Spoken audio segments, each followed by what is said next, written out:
I want to challenge the assumptions of what it is to be powerful in our modern world. Let's talk about Disney princesses and why I don't think the feminine traits or dreaming of finding an ideal husband are things to avoid in female role models. If it's the first time you're watching my channel, my name is Ilse Zamarripa and I'm an animator, I'm an actress who works for games, movies, TV shows, and in this channel we discuss movies, we talk about art, and how to develop your career in the film industry. If you like these topics, don't hesitate to subscribe and be a part of this incredible, amazing community. I am super excited because I will be doing a giveaway for you guys. Go to my Instagram account because I am partnering up with Wacom and I will be giving out 2 high-quality digital tablets for free. In my Instagram, I will post a giveaway. And the dynamic works this way. You just have to tag a friend in the comment section there on Instagram and tell me the country you live in. To participate, just make sure you are subscribed to this channel, you follow me and Wacom on Instagram. I will be selecting the winners randomly and will be announcing them the first week of July. More information to come in theworldspace.net. Now let's jump to our main topic, classic Disney princesses and what they have taught us. I've come to realize that the way many women act in the workplace is more similar to the masculine way of behaving than the feminine way. Don't get me wrong, both men and women have feminine and masculine qualities. But the competitive, the fierce and the tough world in which we have tried to succeed as professionals has led the general population to further develop qualities associated with male hormones. Due to this, we are having an imbalance, in my opinion, in which there's a lot of anxiety and fear because we are lacking that natural equilibrium, that neutrality that is needed. But the problem is that we are underestimating equally important traits such as passion, flexibility, intuition, collaboration, empathy, loyalty, kindness, tenderness, feeling, vulnerability, which are more linked to the feminine. I think that for this world to be a more well-adjusted place, it would be amazing if we consciously introduce feminine qualities in the work environment. It hurts me that princesses are considered weak or dependent, like Cinderella is often perceived, when she shows us that she's a character that has kindness, flexibility towards adversity, gentleness, courtesy, and a lot of strength associated with her femininity. It pains me to see that people disfavor very valuable feminine traits that we see in classic Disney princesses all the time, like empathy, nobility, kind-heartedness, sympathy, hospitality. Those things are really lacking in this world. We all have heard criticism about Snow White dreaming of finding a man, or Cinderella being repressed and judged by not running away, or Aurora passively wanting to be saved by Prince Charming. First, I think one thing we have to take into account is context. Of course, the way society behaves through generations varies a lot, and we have different concerns, we have different troubles, aspirations, and right now, modern-day princesses such as Moana seem to us as characters who have deeper subtext and more complex aspirations, due to the fact that plots are written in order to provide the kind of heroes our society needs at the time the movie comes out. The context of Snow White in 1937, for instance, looked more like this: Spanish Civil War, coal crisis, Italy invading Ethiopia, rise of fascism, and of course, the Great Depression, which hit rich and poor countries where unemployment rose up to 33%. So,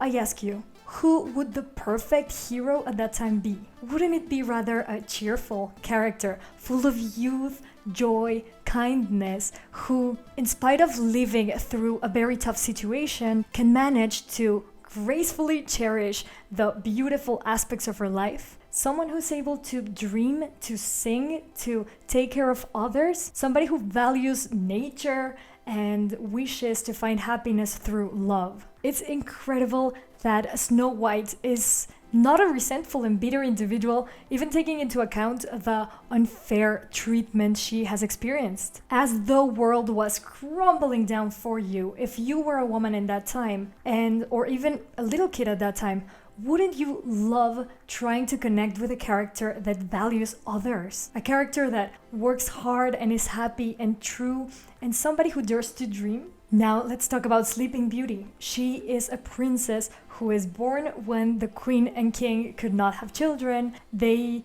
overprotect her and they don't let evil come near her. In this metaphoric story, they protect Aurora by not inviting Maleficent to the party when Aurora is born, and that unleashes the hate of Maleficent. Sleeping Beauty grows up in a forest. She doesn't have at all any male influences whatsoever, so much so that she falls in love blindly with the first man she ever encounters. Then we discover he's the young prince, but we can see she's naive, she's immature. Then she goes into eternal sleep, and the only thing that can save her is a man. I know, I understand, that sounds very sexist in our modern world. If we dig more profoundly, the prince isn't just a man that rescues a woman. A way deeper analysis can be made where we deduct that the prince in the story is a representation of her own masculine traits and how they have to come out to flourish, and that is the only way she can actually wake up, because as women and as men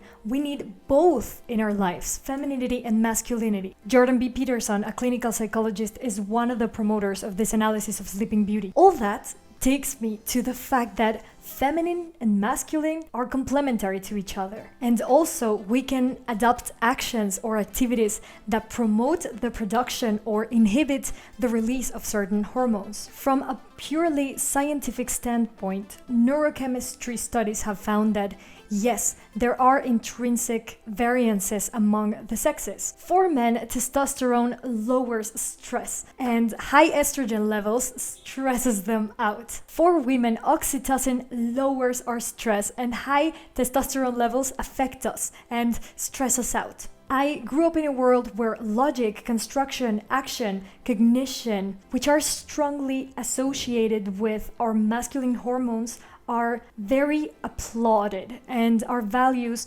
that are ranked in our society as more valuable. Of course, I never see women as subordinates to men. I am a modern woman myself. I love studying, I love learning, working, growing. I believe in equal opportunities, equal rights. Of course, I understand more and more the fact that we need to connect to our feminine side, because society is pushing every member towards masculinity. And a world where femininity is oppressed is not a balanced out world. The anxiety has skyrocketed because we're in constant competition, and that leads to hormonal imbalances where our testosterone levels need to go up to take these roles. And we don't realize that we are willingly trapped in a form of voluntary enslavement. A way in which women can thrive is if we also learn to applaud and work in feminine traits such as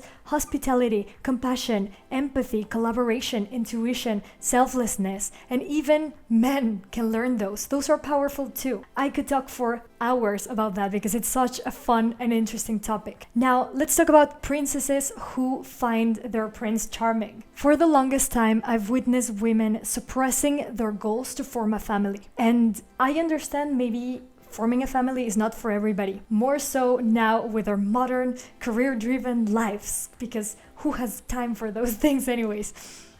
Well, a strong marriage is actually a way to balance out those hormones, the feminine and the masculine joining together to live with one another and form a union. Marriage represents family union, and it's the divine concept of sharing your life with someone. Logos being the divine reason of creating order and structure in our society. Finding the ideal man is often undervalued nowadays. I think is because we want our girls to be raised without chains in this endless pursuit of women's liberation. So people cringe with the idea of princesses dreaming to find their lifelong partners, as if that meant taking away their value for not pursuing a life of what I see as egoistical wholeness. I, on the contrary, believe that is good to set proper role models of what a husband should be like. I would actually like to see the sequels of those movies, teaching us more about what happens in those marriages. But again, I don't think women or men should be looked down upon for dreaming of finding the perfect couple. In the end, 65 million couples got married last year, and it's an increasing number, but so is divorce.